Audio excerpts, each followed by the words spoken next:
Assalamu alaikum wa rahmatullahi wa barakatuh. Alhamdulillah wassalatu wassalamu ala rasulillah sallallahu alaihi wasallam.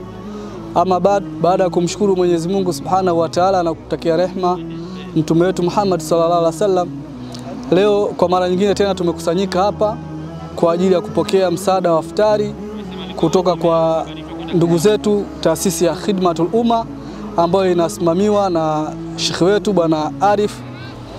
Kiukweli tunamshukuru sana kwa sababu hii sio mara ya kwanza ametujengea msikiti.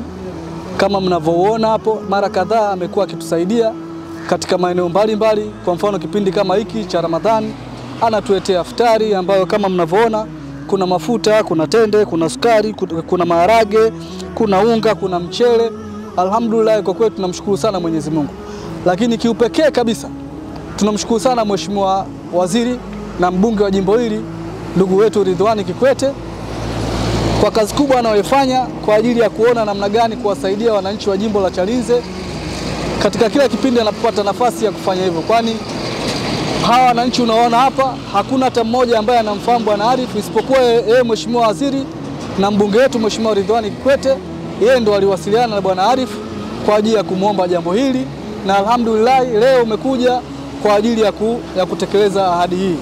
Sisi kama wasaidizi wake tumekuja hapa kwa ajili ya kumwakilisha kuna jambo hili ili kukabidhi hizi iftari kwa wananchi wa jimbo la Chalinze kwa niaba yao. Kwa kweli tunamshukuru sana Mheshimiwa Waziri. Mwenyezi Mungu aendelee kumzidishia, Mwenyezi Mungu azidi kumpa afya njema ili kesho na kesho kutwa aendelee kuwahudumia wananchi wa Chalinze, maana huu ndio uongozi. Uongozi ni pamoja na kuwa na huruma na wananchi ambao wanaongoza. Ama baada hadha fakanallahu lima yuhibbu wa yarda. Assalamu alaikum wa rahmatullahi wa barakatuh.